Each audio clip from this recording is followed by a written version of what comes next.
नमस्कार, मी सुप्रिया आणखी एका नवीन ब्लॉगमध्ये आपलं मनापासून स्वागत करते। तुम्हाला आजचा दिवस सुखाचा, आनंदी आणि आरोग्यदायी जावो। तुम्ही जी काही स्वप्न पाहिली असतील ती सगळी स्वप्न तुमची पूर्ण होत। त्याचबरोबर शुभ सकाळ सर्वांना। पहाटेची वेळ आहे आणि भाद्रपद महिना लागलेला आहे। भाद्रपद महिन्यातील हा जो दिवस आहे तो हरतालिका तृतीयेचा दिवस आहे। म्हणजे आज मंगळवार आहे आणि उद्या बुधवारी गणपती बाप्पांचं आगमन होणार आहे। उद्या आहे गणेश चतुर्थी। तर सकाळी सकाळी ना 4:30 वाजल्यापासून उजाडेपर्यंत ना आमच्याकडे एवढा पाऊस पडत होता आणि पाऊस पडत होता तरीही मी उठले होते आणि माझं नेहमीचे जे काही रुटीन आहे गरम पाणी पिणं वगैरे हे सगळ्या गोष्टी झाल्यानंतर मग मी साफसफाईला सुरुवात केलेली आहे। आता सकाळी उठल्यानंतर नेहमीची साफसफाई कशी थोडीशी हलकी फुलकी असते, एवढी डीप क्लीन करत नाही कोण। पण आज ना आता उद्या आज तर उपवास आहे, हरतालिका चतुर्थी आहे, हरतालिका तृतीय आहे आणि पूजा पण मांडायची आहे।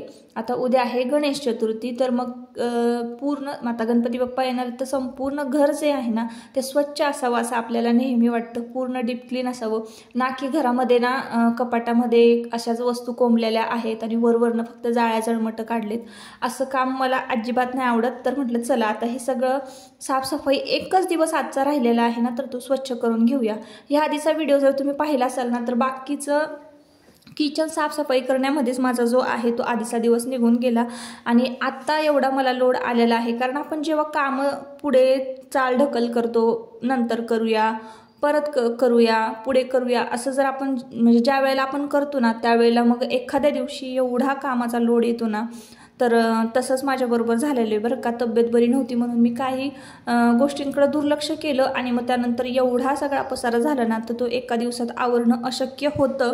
पण तरीसुद्धा मी शक्य केलं कारण मला चैनच पडणार नाही। गणपती बाप्पा येणार आहेत आणि एवढी सगळी घरामध्ये घाण, तर मग हे दोन्ही पण कपाटातले खण हे सगळं स्वच्छ म्हणजे केले पाहिजे आणि हे स्वच्छ झाल्यानंतरच मी जाळ्या जळमटं सगळं काढायला घेणार आहे। फॅन वगैरे सगळं स्वच्छ करणार आहे। तर काय होतं ना अशा नको असलेल्या वस्तू जर आहे ना आता बघा ह्या नको असलेल्या बाजाराला लागतही नाहीत, त्या पिशव्या परत धान्याची पोते वगैरे हे काहीच म्हणजे गरजच पडत नाही या वस्तूंची। तर तरीसुद्धा ते सगळं तसंच कपाटामध्ये कोंबलेलं होतं आणि त्यानंतर मुलं काय करतात, हे ड्रॉइंग छान झालं आहे, ते ड्रॉइंग छान झालं आहे, ड्रॉइंग करतात आणि मग ते पेपर सगळे साठवून त्या कपाटामध्ये ठेवतात।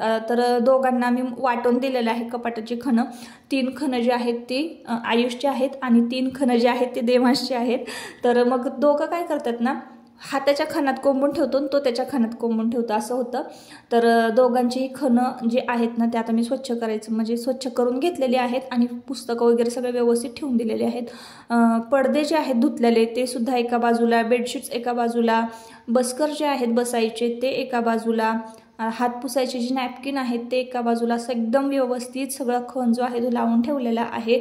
आता हॉलमधलं सगळं फर्निचर सगळे खण व्यवस्थित लावून ठेवलेले आहे, जिथल्या तिथं सगळ्या वस्तू नीटनेटक्या आहेत।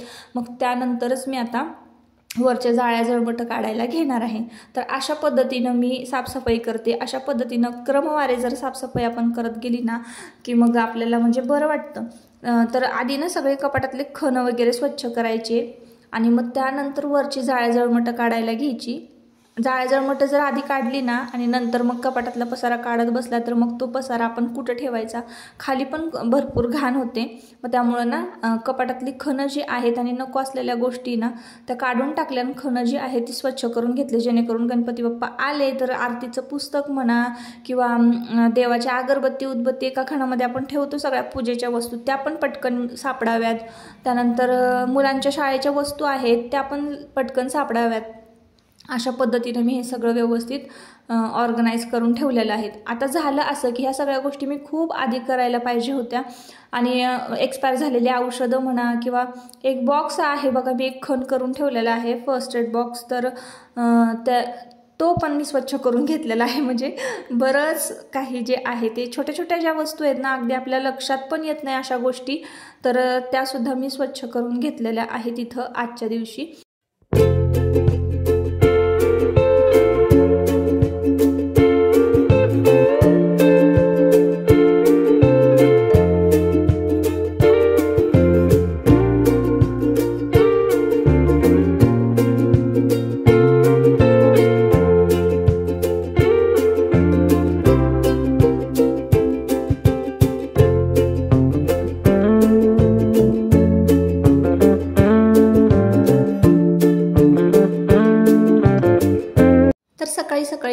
बऱ्यापैकी माझी सगळी स्वच्छता झाली होती, म्हणजे आटपली होती. जेवढी सगळी कामं मी ठरवली होती तेवढी सगळी कामं व्यवस्थित अगदी नीटनेटकी झाली होती. आता साफसफाई म्हणजे अगदी क्षुल्लक गोष्ट आहे बघा, या गोष्टींना कोणी जास्त किंमत देत नाही. पण याच गोष्टींमुळे ना आपल्या घराची, आपल्या कुटुंबाची आणि आपली मानसिकता जी आहे ना ती डिपेंड असते याच गोष्टीवर बरं का. वेळच्या वेळी जर प्रत्येक गोष्ट आपल्याला सापडली ना तर आपली चिडचिड होत नाही. आणि ज्या वेळेला आपल्या काही गोष्टी सापडत नाही ना त्यावेळेला बघा आपण नकळतपणे मुलांवर, इतर घरातल्या माणसांवर राग काढत असतो. तर या क्षुल्लक गोष्टीचं मोठ्या भांडणामध्ये कधी रूपांतर होतं ना हे आपल्यालाच कळत नाही. म्हणून ना घरातली स्वच्छतेला आपण अगदीच काहीच किंमत देत नाही, पण तीच खरी गरजेची आहे बघा ताईंनो. तर इथे ना मी संपूर्ण घर स्वच्छ करून घेतलं, जाळजळमट काढलं. पावसाळा चालू होता तरीसुद्धा बघा धूळ किती सारी होती. म्हणजे दर आठवड्याला मी घर स्वच्छ करते ना, तर तब्येत माझी बरी नव्हती म्हणून मी दर आठवड्याला स्वच्छ केलंच नाही घर. तर त्यामुळे एवढी सगळी घाण जी आहे जाळजळमट जमली होती. पण मला आजच्या दिवशी काहीही करून घर स्वच्छ म्हणजे करायचंच होतं आणि ते झालं बघा. 2-3 तासामध्ये ना एकदम फास्टमध्ये नॉनस्टॉप मी हे सगळी कामं जी आहेत ना ती करून घेतलेली आहेत. आणि त्यानंतर बघा कपाटाच्या पाठीमागं काहीतरी मुलांनी सांडलं होतं, तर खाली हात घालून पुसता येत नाही व्यवस्थित. आता मी इकडनं हे सगळं क्लीन करून पुसून वगैरे घेतलं होतं आणि काहीसं घर एकदम छान असं झालं होतं बघा. एकदम खिडक्या वगैरे स्वच्छ, पडदे वगैरे स्वच्छ, वरून जाळजळमट काढलेली, फॅन वगैरे एकदम स्वच्छ करून ठेवला होता. सोफा वगैरे क्लीन करून घेतला, पुसून घेतला. बऱ्यापैकी स्वच्छता जी आहे ना तर ती तर तुमच्याबरोबर मी शेअर केलीच नाही. जिना वगैरे स्वच्छ धुवून काढलेला आहे. हे सगळं साफसफाई करायला मला जवळजवळ 5 ते 6 तास मी नॉनस्टॉप साफसफाई करत होते ताईंनो. आणि फायनली माझी गणपती बाप्पांच्या आगमनाची तयारी झालेली आहे. संपूर्णपणे किचन आणि हॉल, बाकीचे सगळं घर, जिना हे सगळं स्वच्छ झालेलं होतं. आता ना मी पूजा मांडून घेते. तर सखी पार्वती जी आहे ना तर ती मी आणायला विसरले होते मार्केटमध्ये. आज मला जाताच आलं नाही, बाहेरच पडता आलं नाही. तर मग मी समोरच आता आमच्या बांधकाम चालू आहे तुम्हाला माहिती आहे, तर तिथून वाळू आणली आणि वाळूमध्येच ना छोटंसं ना शिवलिंग तयार केलेलं आहे आणि त्याच्या आजूबाजूला म्हणजे सखी आणि पार्वती हे सुद्धा तयार केलेलं होतं. आणि तिथं मग सखी आणि पार्वतीला हळदी कुंकू वाहून घ्यायचं, फूल व्हायचं. आणि बेलपान मी आणलं नव्हतं, म्हटलं नंतर बेलपान आणूयात, आधी आपण पूजा करून घेऊया. तर इथे बघा सखी पार्वती मांडलेल्या आहेत, तिथं मी हळदी कुंकू वाहिलेलं आहे.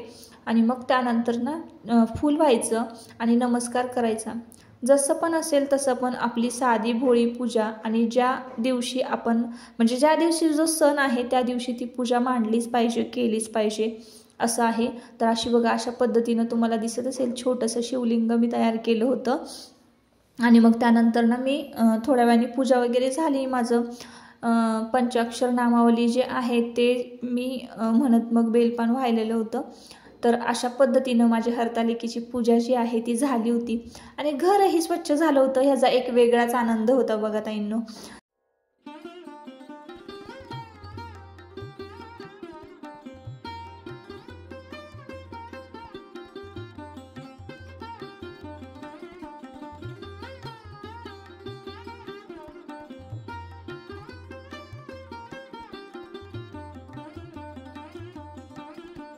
पंचाक्षरी नामावली म्हणत ना इथं मी बेलपान वाहिलेलं होतं आणि पांढरं जास्वंदीचं फूल वाहिलेलं होतं.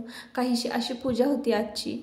पिल्लू थकलायस माहिती मला, पण पटकन मी आता जेवण बनवते. 7 वाजले. आधी आता आपण आरती करून घेऊया आणि मग त्यानंतर जेवण वगैरे बनवते. तर ना ताईंनो झालं असं की सकाळपासून एवढी गडबड चालू होती ना, मी थोडंसं शूट जे आहे सकाळी सकाळी घेतलेलं सकाळच्या कामांचं, हे कपाट वगैरे स्वच्छ करत होते ते फक्त मी तुमच्याबरोबर शेअर केलं.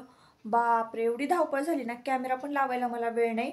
मग जिना वगैरे धुवून काढल्या, जाळ्या जळमट जी काही बाहेरची आहे ती सगळी काढली, हे सगळं स्वच्छ केलं. दोन्ही खिडक्या ह्या छान झाडून स्वच्छ केल्यात, पुसल्यात. सगळं म्हणजे हे फॅन वगैरे सगळ्या घरातले एका दिवसात एवढी साफसफाई झालेली आहे. आणि किचन कट्टा आणि किचनचं पण मी पूर्ण हे जे आहे ना ते सुद्धा मी एका दिवसात सगळं स्वच्छ केलं.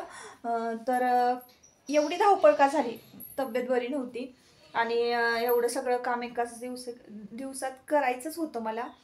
फक्त आता डेकोरेशन बाकी आहे. बॅक कॅमेऱ्याने मी तुम्हाला दाखवते की काय काय केलेलं आहे, काय म्हणजे स्वच्छ केलेलं आहे. कारण मी व्हिडिओ क्लिप घेतल्या नाही स्वच्छ करताना आणि पाण्याचं काम असेल तर मग मोबाईल लावायला नकोच वाटतो. तर जिना एकदम मस्त चकचकीत स्वच्छ केलेला आहे. पितळची ही सगळी भांडी जी आहेत ना, तांब पितळ जी पूजेसाठी लागणारे साहित्य भांडे ते सगळे धुवून काढलेले आहेत. असं तर आहे ना, अंगणसुद्धा मोठी पाईप लावून जे आहे मोटर चालू करून सगळं खळखळ धुवून घेतलं. जिनासुद्धा धुवून घेतला. आणि पावसामुळं ना इतकं शेवाळ झालं होतं ना, सगळीकडे असं घराच्या पाठीमागे घराच्या बाजूला हे सगळीकडे शेवाळलं होतं. आणि गार्डनची तर एक वेगळीच अवस्था झालेली आहे. गार्डनिंग करायला जेव्हा वेळ मिळेल तेव्हा मी तुमच्याबरोबर शेअर करेनच. काही झाडंसुद्धा मला लावायची आहेत. मग इकडे बघा, संपूर्ण जिना हा जो आहे ना तो छान ब्रशनं एक एक पायरी घासून काढली आणि खळखळ हा जिना संपूर्ण धुवून काढला. तर किती छान बरं वाटतं ना. चिखल भरपूर झाला होता, माती भरपूर आली होती. तर कसं आहे ना ताईंनो, आपण म्हणजे असं म्हणतात ना की अंगण कसं आहे यावरूनच घरातली कळा कळते. तर अंगण स्वच्छ असेल ना तर घर पण आपलं व्यवस्थित छान टापटीप आणि स्वच्छ असतं. आणि स्वच्छ असणं याला खूप कमी किंमत दिली जाते. सुरुवातीला सुद्धा मी सांगितलं आहे, पण संपूर्ण मानसिकता आपली त्यावर डिपेंड असते. घरातल्या प्रत्येक मेंबर्सची प्रगती कशी होईल हे घरातल्या वातावरणावर ठरत असतं. तर असो ताईंनो, आता आपण इथंच ब्लॉगचा शेवट करूया. परत पुन्हा भेटूया नवीन एका ब्लॉगमध्ये. तोपर्यंत स्वतःची काळजी घ्या, मजेत राहा. आणि आजचा ब्लॉग तुम्हाला कसा वाटला? कुठलीही रेसिपी नव्हती, खूप साधा सिंपल होता, पण कसा वाटला नक्की कमेंट करून सांगा. चला बाय.